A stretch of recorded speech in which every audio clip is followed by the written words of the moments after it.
Welcome to Puro Politics, the political podcast of the San Antonio Express News. My name is Gilbert Garcia, Metro columnist, and I'm joined by Kerry Clark, columnist, editorial board. And we have a special guest today. Just a couple of days ago on Saturday, she had her official campaign kickoff. She's running for a second term representing the West Side in District 5. Councilwoman Teri Castillo, thank you so much for being with us. We really appreciate it. Thank y'all for having me. I'm very excited to be here with you all. One issue that is a big one now, and particularly because of what happened with Teri Nichols in Memphis, where you had 5 police officers killed, a 29-year-old African-American man. They were members of the Scorpion unit in Memphis. You recently expressed some concerns about a new policing strategy in San Antonio, to hotspot policing, where, as I understand it, you're going to have police officers kind of rotating into over like 28 hotspots in the city. And to many of us, it looks like there are similarities, if not in the implementation, at least in the strategy to what was happening with the Scorpion unit in Memphis. You've expressed some concerns about it. What concerns you about this? Yeah, there's a number of things. I believe my constituents and many working families throughout San Antonio are tired of being studied and being told that this is where pockets of poverty are. And what we know is that where many of these pockets of poverty are, there are high concentrations of violent crime, right? And that's what the UTSA professors have argued, is that violent crime is concentrated within specific areas. And I believe that if we present a redlining map, a map with housing demolitions, a map with childhood asthma, we're going to see many similarities of where these areas are concentrated. And they're primarily low-income areas. An issue that I took with the study is that it does not explicitly state where the data is from. During the B session, we learned that it is SAPD's data set. But when reading the study, it doesn't explicitly say where the data is being used. In addition to that, it presents strategies that we've seen in the 80s, that we've seen implemented in many cities throughout the United States that have been very harmful to communities of color, right? For example, when we look at place-based policing, we know that led to the loss of Breonna Taylor, right? There's concerns about the Scorpion unit and how that was a targeted effort and it resulted in the death of Teri Nichols. At the same time, we do have examples here in San Antonio. While I did not bring up what went off in Memphis during the B session, I did bring up a very concern and example that we had recently in District 5. We had a resident who was stopped because he was suspected of being a suspect. He was pulled over for riding his bicycle on the wrong side of the street. And it initiated into something where he ended up losing his life. And he was not the individual that SAPD was looking for. And that's one example, and that's one concern, but that's an example. And again, right, the individual who lost his life may have had a warrant, but that doesn't mean riding your bicycle on the wrong side of the street should end in death. It doesn't mean that having a warrant should end in death. So there are many concerns to have, many conversations to have as well, right? I am a historian, and we're trained to look at historiographies, case studies, citations, and sources. Looking at the sources that were referenced in the study were primarily grounded in broken windows theory, which is very alarming. And when we look at that, we want to be sure that we're not replicating those negative impacts that are harmful to communities of color. And what I mean by that is a school to prison pipeline, right? A foster care to prison pipeline. And how are we investing in people and fostering communities of care and treatment and not trauma to ensure that we can create healthy neighborhoods, right? Where we're really tackling the factors of what contributes to crime, right, at the root, rather than putting those solutions at the back end. Because the study also suggests in the very last phase of doing case management with formerly incarcerated individuals, which is a great solution, right, suggestion. But what if we provided that social service and safety net and resources at the front end, starting with our youth, right? We'd have so many less folks going into the system. Yeah, I mean, I think so much of what public policy, I'm sure this frustrates you too, seems so reactive. We're dealing with something has happened, we're going to react to it rather than what's causing these issues. Yeah, and right, the study does cite a UPenn study where their School of Medicine found that investing in homeowner rehab programs drastically reduces crime in low-income areas. The study from UPenn found that investing in vacant lots drastically reduces crime and increases the sense of safety in a neighborhood, and particularly low-income neighborhoods. And a piece of the frustration is that these are solutions that have been brought forth. My first budget session, City Council, I cited that study. This past budget, I cited that study, and now we have a UTSA study citing the same study, and now we're going to consider it. And again, right, just making sure that we're looking at the vast wealth of literature that exists on solutions on addressing crime, and not just going with one study, right? Especially if it's going to influence policy. My hope and expectation would be that there's a peer review process, right, where the authors receive some input from other scholars on where the gaps are, what's missing, and then we go from there. So I'm a bit hesitant using one study that's not peer reviewed, that I have concerns with the sources, right, being primarily based in broken windows theory, and also recognizing that my constituents want material solutions now, right? And we know how to get there. And it's just frustrating that there's this dragged out timeline to potentially meet the needs of community when, again, we know what those solutions are, and just concerns around the study. And I think everyone should have not necessarily concerns, but questions, right? We shouldn't just take any study as is. And this is just one example where we have a study where there's questions worth asking. That was one of the things that did stand out, that the third step, which wouldn't be implemented for more than a year, is the one that deals with looking at high offenders and getting them social services and GED.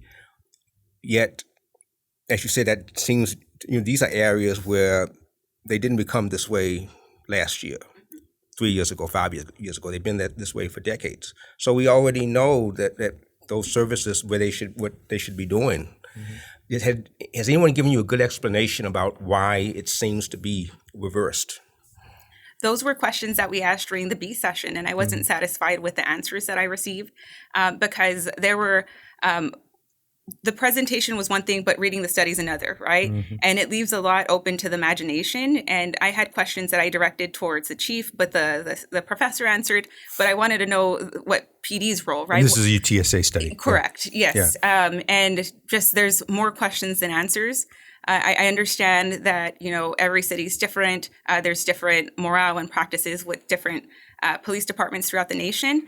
But these are fair questions to ask and fair concerns to have.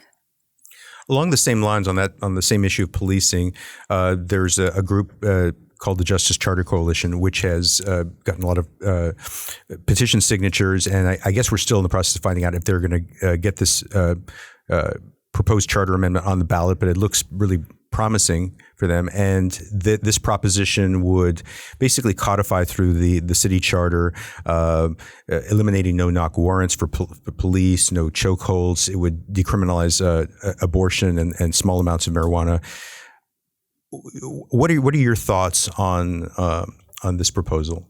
Yeah, no doubt, right? I am supportive of the spirit of the Justice Charter initiative. Mm-hmm. We know, right, that 4 out of 5 folks are supportive of decriminalizing marijuana. We know that women should not be criminalized for accessing health care. Mm-hmm. And with no-knock warrants and chokeholds, those are already practices of PD, right? So it's just codifying what's already practiced. Mm-hmm. And I know right now the city clerk's currently vetting those signatures to see if they qualify to get on the ballot. I also believe that language, right, is going to be a factor, right? What's that ballot language going to look like to the masses, right? Like, is it going to be something that folks are going to be able to digest? Is it going to be palatable? Is another piece. But I think, for the time we're in, we know that we are a heavy, state preemption is very heavy in Texas in particular. Yeah. But I believe that we need to signal to women, to the nation, really, right, that in the state of Texas, we do stand with women, and they should not be criminalized for accessing health care. Yeah, you've had City Attorney Andy Segovia saying that he has questions about at least a couple of the things, I think, related to both marijuana and abortion because of the state laws that he thinks would preempt any changes in the charter along those lines. I mean, I guess we'd probably have a pretty good chance of maybe a legal battle if this would pass. Is that your sentiment? So other cities that have passed similar initiatives have not been sued by the state, right? So there's different models where similar justice charters have been passed in Austin, San Marcos, and I believe recently in Basel, but don't quote me on that one, that have passed and they have not been sued by the state.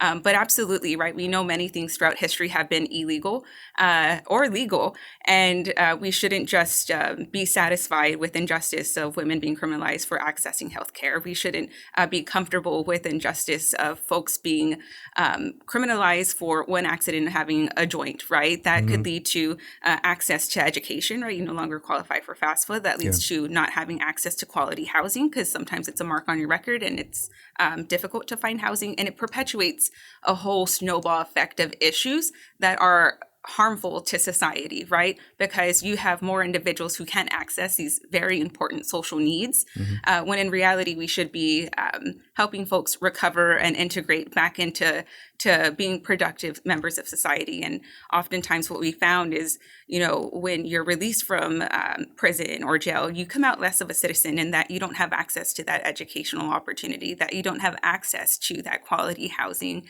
that you don't have access to that upward mobility of finding a quality, well-paying job. So there's a lot to dig into and to digest, but absolutely, I think this is a step in the right direction. What's your sense of just your instinct of how voters will go for that? I mean, because obviously District 5 different from District 10. So, and with that, it's such a wide range of issues there, from specific police issues to abortion and decriminalization of marijuana. What's your sense of how the city will respond at the ballot? Yeah, it's a wide range of things, right? I definitely believe the conversation that we're having around policing is definitely at the top of many residents throughout San Antonio and ensuring that there's accountability. And whether you're on one side or the other, I believe that we all agree that there are things that are just unjust and inhumane, and what happened in Memphis is one example.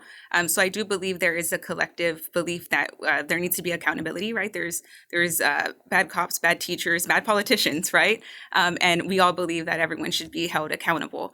And I think the expectation of my constituents, which I represent some of the city's highest concentration of formerly incarcerated individuals, their concern and priority is accountability and working towards justice and not being further criminalized. And I think this is a step in continuing the conversation around more policy and more investment that needs to go into our communities.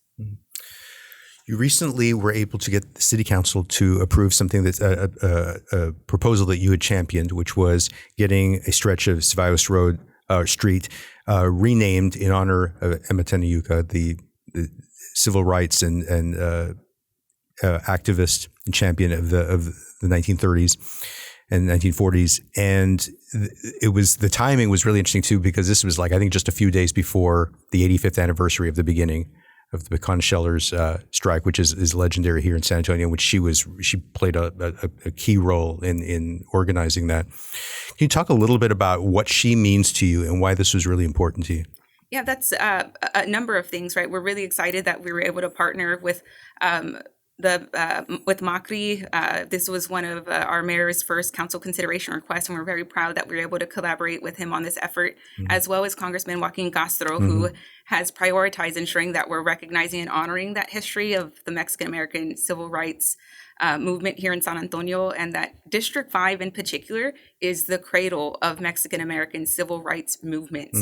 And what that means to me is highlighting that history, because again, I'm a trained historian, right? So I believe when you have folks tend to say history repeats itself, and I argue it doesn't. When you ground yourself in history, you recognize that there's always been resistance and community organizing for a better and a just world. And I believe that the labor movement around the pecan sheller strike is one example. Again, right, you had Mexican-American women and kids who organized for better wages and a quality workplace. And at the time, right, Emma and her colleagues were viewed as radical. They just weren't someone worth listening to, right? Emma had crazy ideas, right, and she doesn't know what she's talking about. Pretty much, I along those lines, I was going back and reading some old newspaper articles from that period, and it's pretty much impossible to find any reference to her where the word communist is not in the same sentence. It's constant. And then you see the same thing, right, when you think about MLK and his history and Malcolm X and their history, right? There's an erasure of that key piece of their ideals and their vision when we present it today. But what's important about the Emma Taniuka way is that we know the state is challenging critical race theory, is challenging culturally relevant pedagogy. And I believe that as a city, we have a responsibility to help fill that gap. And what that looks like is investing in public art to tell those stories of movements and history and how we got here today. Because we know because of the pecan sheller strike, we saw an increase in wages. We saw access to weekends being off, right? There is so much that came out of that resistance. And always recognizing that many of the rights that we celebrate today, people organized for them. They weren't just given to us. And one day city council or the state government said, let's honor this history. Let's give people weekends off. No, people fought for that and organized. And there was so much resistance to access those basic rights. You came to council as a housing advocate, and displacement has been a big issue for you. A little more than a year ago, the city passed the strategic housing implementation plan. There's money in the house. There's a housing bond, I think, for the first time, and funds there for the production and rehabilitation of housing in San Antonio. We're early in that process. I mean, this is this strategic housing implementation plan is a 10-year project. But how do you think we're doing at that point? And what are you, particularly in District 5, when you look at displacement, what are your big concerns right now? Yeah, when we talk about the first phase of the 2022 bond, we're extremely proud of the work of our housing bond appointees who served and helped shape those parameters of where those bond dollars were going to go. For example, we had Kayla Miranda as one of our bond appointees for the housing bucket. She's a public housing tenant, and her, alongside some of her other bond colleagues, were able to support public housing as one of the parameters to potentially receive funding for receive bond dollars. And what we've seen with the first phase is that Opportunity Home received funding for the Alazan Apache courts, and it's for 100% public housing units. So 88 units are 100% public housing. And that's a huge win for the city of San Antonio, because we know once we lose that public housing stock, it doesn't come back. And we are one of the few municipalities to invest with our housing authority for 100% of public housing. Other cities have done public-private partnerships, but it produces mixed income housing. So what we're doing here with this first phase is very unique, but also recognizing that again, communities came out and organized for those parameters, right? They were at the committee level. The housing chair voted against many of those deep affordability parameters. So again, right, just recognizing that it took debate and communities coming out to secure these parameters that are helping us reach those housing goals. We have plenty more work ahead, but in regards to District 5, the SHIP and housing, we're very pleased with the projects that are being funded in our district. They are going to provide deep affordability, and we're just extremely proud of the bond committee members and the housing staff with the city of San Antonio who took the parameters that the bond created, and they're out there identifying projects to ensure that we're producing that deep affordability. Could you explain to people who might not know, just talking about Alazan Apache, the whole, something as basic as air conditioning? That in South Texas, and the issue that's been. Yeah, so the city of San Antonio is very unique in that we have a high concentration of public housing, primarily in District 5 and District 1. And it, at the time, was being at risk of demolition and being replaced with mixed income housing with zero plan of where those current public housing tenants were going to be relocated to. And I organized alongside tenants and the historic West Side to, one, challenge the predatory eviction processes that were going on, right? What we saw at the time was tenants receiving bogus fines and fees that were adding up. And eventually they're paying the fees and they didn't have enough for the rent, or they're paying the rent and it was going towards the fees and it was leading towards the eviction of our public housing tenants. Again, no plan of where they're going to go. But we organized, we changed the parameters for the lease. But then we saw a change in strategy of how tenants were being evicted. But ultimately, this all erupted into the resignation of David Nisi Vocha of the San Antonio Housing Authority, and then the appointment of Ed Hinojosa. And it's been a day and night shift in vision and values, and ensuring that we put tenants first, put the residents of San Antonio first, and ensuring that we keep families housed. So that's a short version of a very long history.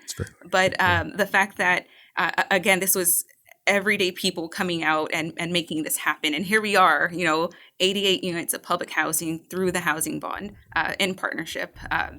But it's just amazing, but at the same time recognizing that there was so much opposition at the time. A couple of weeks ago, the city council voted to authorize use of eminent domain on the owner of a downtown business, Rose's Hideout, to make way for an Alamo Visitor Center and Museum, which is part of the huge Alamo Plaza project, which is happening. And there were two council members who voted against it, the use of eminent domain. It was yourself and Jayla McKee Rodriguez. And if you could talk a little bit, I know from the dais you were talking about at least giving this process of negotiation a little more time, because as far as we understand, there's a huge gap between what the Alamo Trust has been offering and what the owner of the bar has wanted to sell to the property. And you were talking about maybe just allowing more time before taking this big step. So what when you made the decision to vote against this, what were your thoughts? Yeah, a couple of things, right? The use of eminent domain is a very delicate issue. I understand the need for eminent domain when it comes to drainage projects, pedestrian mobility, things that are going to overall improve the quality of life for the residents of San Antonio. And what we had here was a property owner who plans were made with his property without his consent, right? And we're talking about private property here. And I had a concern that, you had an entity making plans with property that did not belong to them, right? Because we've seen this pattern with slum clearance and with Hemisphere and so on and so forth. There's so many examples of folks losing their property because people made plans for them. So I had issue with that. I also took issue with the fact that, you had so many individuals talking about how this was going to bring billions of dollars in economic investment. And when you look at the tools of how folks wealth build, it's through property ownership.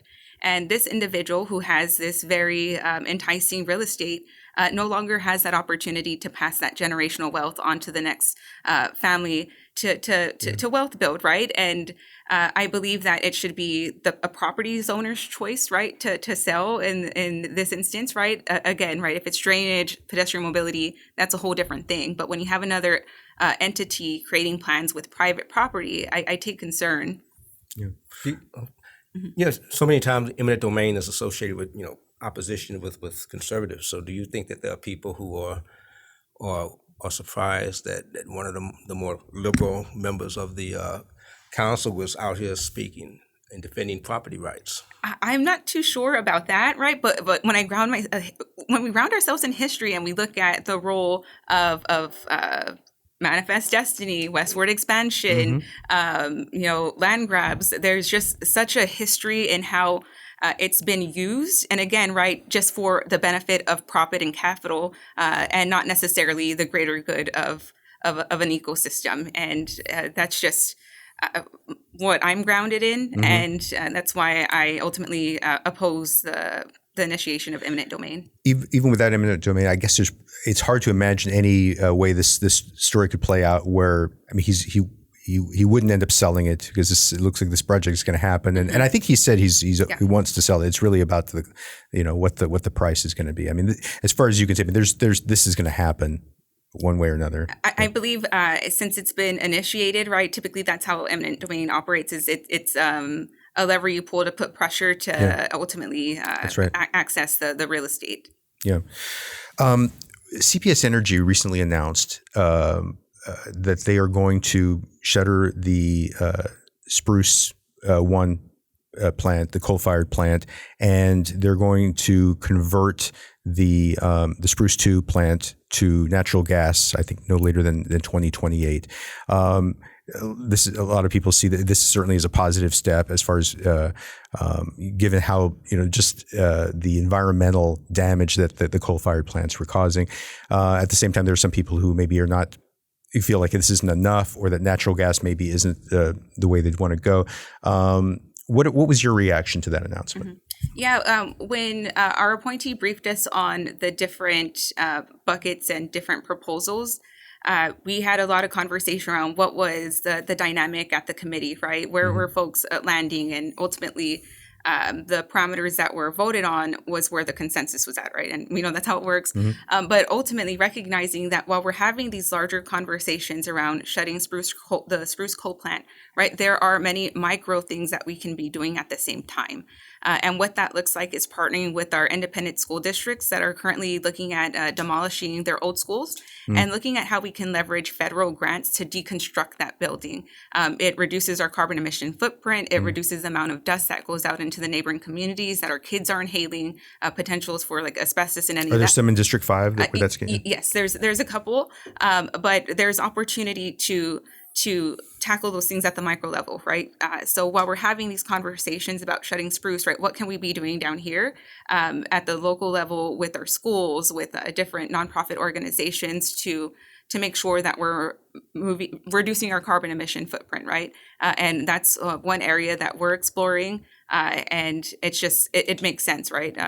There's so many irons in the fire, but that's what we're navigating right now. And actually, the way you just answered that, taking it from spruce to the things that folks can do closer to home, how does your experience as an organizer affect you being on the council, affect your approach towards policy that may be different from other members? Yes, it's there's this very great COPS Metro organizer, Linda Ortega, right? And I believe it's a COPS Metro slogan. I'm not too sure, but she always says, essentially, right, work issue by issue. Oftentimes folks want to work, I'm on the right, you're on the left, or, go get into that bickering. And to us, it's like, if we can identify where we have a common goal, let's work towards that, right? And one thing that we're very proud of is that we were able to work with Congressman Tony Gonzalez. We let him know what our priorities were as a district. And we talked about housing and public housing. And he reached out saying, hey, what are some public housing places that we can visit? And we set it up. We both toured the Castellano homes and the Alazana Pache courts. And, we both share the values that housing serves as a great tool for upward mobility and acquiring that American dream of property ownership, right? It's a tool and a segue to upward mobility. And through that conversation, we were able to secure $2 million that Congressman Tony Gonzalez helped secure. So again, right, issue by issue, and it's just how you get things done. It's really interesting that you talk about the issue by issue thing, because I was thinking about when you and Jayla McKee Rodriguez, two young progressives, were elected to city council 2 years ago. There was some talk. I mean, I think this popped up in articles that were written at the time among some people in the business community or elsewhere, saying that they questioned whether you all would be able to work well with your council colleagues because you might be so dogmatic on the issues. But I found, I mean, my sense, and you can tell us more about it, is that you have been able to get along well with your council colleagues. And there have been instances, talking about issue by issue, where, for instance, we were dealing with the bond program and you pushed for more streets and drainage funding, and you were allied in that instance with Clayton Perry, who's probably the most conservative member of the council, because he kind of comes from the perspective of, we should take care of the basics. And in that case, you're looking at District 5 and the great needs that you have, and you're thinking, on this issue, I'm in agreement with you. Yeah, Right. Absolutely, right. And then when we look at where that's in regards to the linear greenway funding, that was a great Express News article about it. But point being, right, is when we looked at the breakdown of where that $110 million were going for the linear greenway trail, the majority was outside of District 5, right? And the argument that was trying to be made was that this is more for your district, this is equitable, like shut up and take it. But when you look at the numbers, absolutely not. That was 100% inequitable. It did little to address the drainage concerns within my district, who received zero drainage dollars in 2017. But through that debate and through that negotiation process, we secured over $25.6 million for drainage, right? But also looking at the material needs for District 5 and basic infrastructure. Many of my constituents do not have sidewalks, or if they do, it's in disrepair. We have many failed streets, and these are the quality of life things to ensure that my constituents, where they're being impacted by many social determinants of health, having a safe sidewalk to walk on can mean getting that blood circulating, so that way, if they have diabetes, right, they don't have to worry about specific issues. Just making sure that they have basic access to basic things can mean so much to improving the quality of life, and that's been a priority. At the time, the bond at the time didn't reflect the needs of my constituents, but ultimately, right, our office nearly doubled the amount of investment in bond funding from 2017, and we secured more funding than any other city council district. But recognizing that there was a lot of debate and pushback at the time in ensuring that my constituents received their fair share of basic needs for streets, sidewalks, and drainage. Before we wrap things up, I want to talk a little bit about just the process of joining the city council. You joined the council as at the age of 29, and it's major responsibility that comes with that position. And I always think that new council members, they're kind of thrown into the deep end of the pool, particularly if they win by runoff, as you did, where you're elected in June, and then the council takes July off, and then you come back in August, and you're dealing with a budget, and then you just basically have a few weeks to kind of absorb everything. And I wondered at what point you felt like you reached a point of comfort where you felt like, okay, I've kind of got a handle on what's going on here. Yeah, it's a combination of things, right? I had the advantage in that as a community organizer, I had already been door to door and gauging community needs and seeing what their priorities were, where the deficiencies were, where they wanted to see improvement. And I also had been having conversations with city departments, right, particularly around housing. And I had relationships with some of the folks within city staff because of that work. So there were pieces, absolutely, where it was learning on the job. And those first few months, right, are very consuming in that everyone wants to have a meet and greet with you, every nonprofit, every entity, every agency. And it's very important, right? But at the same time, we need to make sure that the nuts and bolts are taken care of to make sure that our constituents are taken care of. So absolutely, there were pieces that I had an advantage. There were pieces where it was learning on the job. And then coupling that, not just with budget, but we also had conversations around ARPA and bond, redistricting. Right. So for our first term, for my first term, we tackled so much that I'm really excited for next year how much more we're going to be able to tackle, not having to worry about redistricting or bond. I'm excited. Councilwoman Teri Castillo, thank you so much for joining us. Good luck with your campaign. Thank you. And that's all for this week. We're going to be back again next week. We hope everyone's doing well. And until then, take care.